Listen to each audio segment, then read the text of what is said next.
Hi friends, আজকে আমি চলে এসেছি কলকাতা আরেকটি মিনি ব্লগ নিয়ে। ফার্স্টে সরি বলে দিচ্ছি সবাইকে, কারণ ভিডিওটা ছাড়তে অনেকটা আমার লেট হয়ে গেল। আজ যাচ্ছি কলকাতা একটি অন্যতম ঘোরার জায়গা আলিপুরদুয়ার চিড়িয়াখানাতে। এখন আমরা চলে এসেছি চিড়িয়াখানাতে। যারা তোমরা এখনও কলকাতায় আসোনি তারা কিন্তু কলকাতায় এলে অবশ্যই চিড়িয়াখানা ঘুরে এসো একবার। খুব ভালো লাগবে আমি বলছি, কারণ আমারও প্রচণ্ড ভালো লেগেছে। আশা করি তোমাদেরও খুব ভালো লাগবে। এখানে ছিল শিল্পাঞ্জি, যে হচ্ছে বিভিন্ন স্টাইল করে দাঁড়াচ্ছিল, যেতে খুব ভালো লাগতেছিল। মনে হচ্ছে যে ক্যামেরার দিকে তাকিয়ে সে পোজ দিচ্ছিল।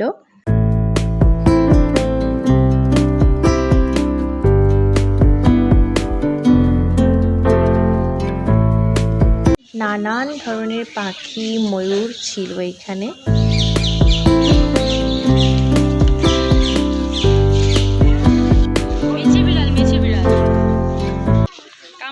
তারপর জানো তো, এখানে বন বিড়াল দেখেছিলাম, যাকে দেখতে একদম চিতাবাঘের মতো লাগছিল।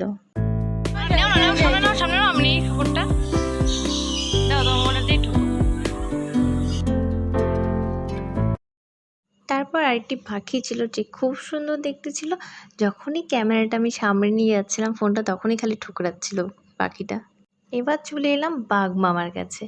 বাঘ মামা খুব আনন্দে এখানে শুয়েছিল। এত চেষ্টা করলাম আমরা ডাকার, কিন্তু কিছুতেই সামনে এলো না।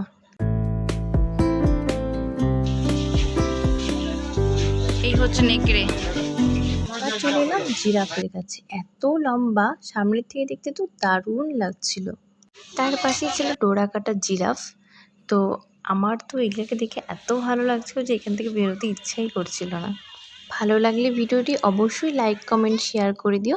আজকের জন্য ব্লগটা এখানেই শেষ করছি। টাটা। নেক্সট ব্লগ খুব তাড়াতাড়ি আসবে।